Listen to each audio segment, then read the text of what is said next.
The hegemony had crushed 17 civilizations before Earth.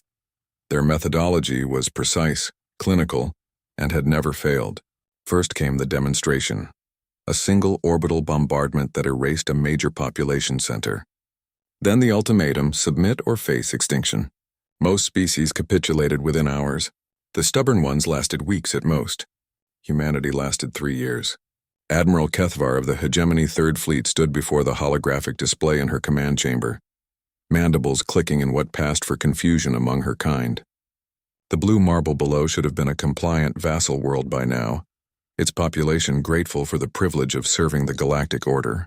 Instead, it burned with the fires of rebellion. "Status report," she demanded, her forearms gesturing impatiently at the tactical display. Commander Zilthak's carapace shifted nervously.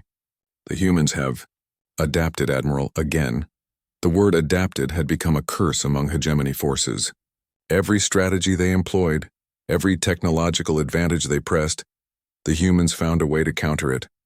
When the hegemony deployed energy shields, humans started using kinetic weapons. When they introduced ESI dampeners, humans relied on pure physical coordination. When they cut off supply lines, humans learned to manufacture weapons from debris and corpses.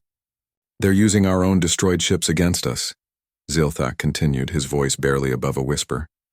"They've somehow reverse-engineered our plasma cores and are mounting them on primitive chemical rockets." Kethvar's primary eyes narrowed. The initial bombardment of New York had been meant to break their spirit. Instead, it had revealed something the hegemony's xenopsychologists had failed to predict. Humanity's capacity for rage was not a weakness to be exploited, but a forge that tempered them into something harder. The humans had done something unprecedented in the wake of that first strike. They hadn't surrendered.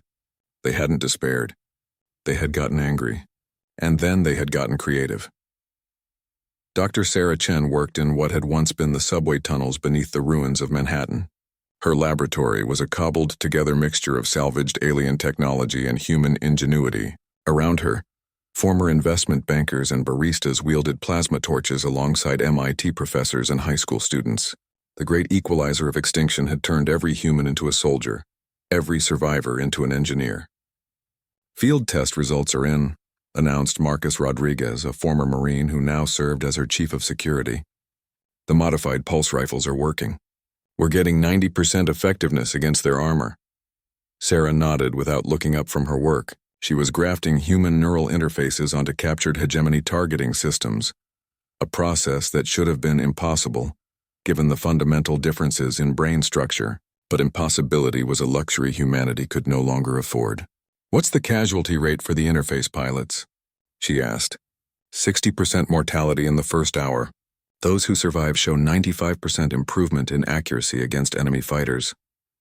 Sarah's hands never paused in their work. Before the invasion, such numbers would have been unthinkable. Now they were acceptable losses. The hegemony had tried to break their will by showing them the price of defiance. Instead, they had taught humanity that any price was worth paying for freedom.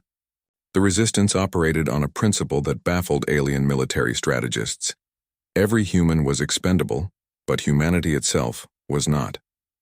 Soldiers threw themselves at enemy positions with explosive vests made from alien power cells. Civilians rigged their own homes to become weapons when the enemy came. Children who had learned to read from refugee camp primers now memorized chemical formulas for creating acid that could dissolve hegemony armor. 3,000 light-years away in the hegemony capital of Veltar Prime, the Council of Dominion convened an emergency session.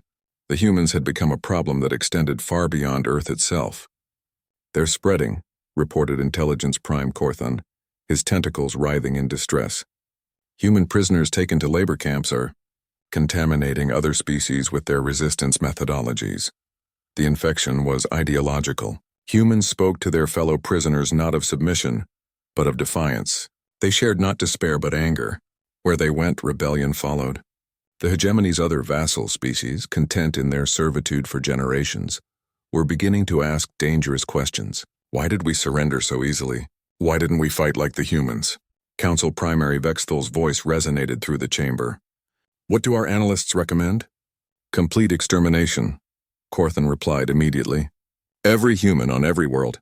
The contamination must be stopped before it spreads further." But even as the words left his speaking orifice, they both knew it was too late. Human prisoners had been distributed across dozens of labor worlds. Human resistance techniques were being studied and copied by species the hegemony had considered safely conquered. The cancer of defiance had metastasized. Back on Earth, Sarah Chen made her final calibrations to the neural interface. The device would kill her. The alien technology was simply too foreign for human neurology to handle long-term. But it would also give her control of the captured hegemony. Dreadnought they had been modifying in the ruins of the Brooklyn shipyard. "You sure about this, Doc?" Marcus asked. "We could find volunteers. I'm not sending kids to die for my invention," Sarah interrupted. "Besides, I've run the calculations. One ship, properly guided, can take out their orbital command platform. Without it, their fleet coordination falls apart." She paused, looking out through the reinforced windows at the city that had become humanity's forge. "The hegemony thinks they understand us. They think rage makes us stupid, desperate. They don't realize that human anger is a tool just like any other. And we've learned to wield it with precision." As Sarah activated the neural interface, feeling alien thought patterns flood her consciousness, she smiled. The hegemony had tried to break Earth's will by showing them the consequences of defiance. Instead, they had discovered that humanity's rage truly had no chains, and now it would spread to every corner of their empire, carried by every human who refused to kneel. The war was far from over. But for the first time since the invasion began, humanity was no longer fighting just to survive. They were fighting to win.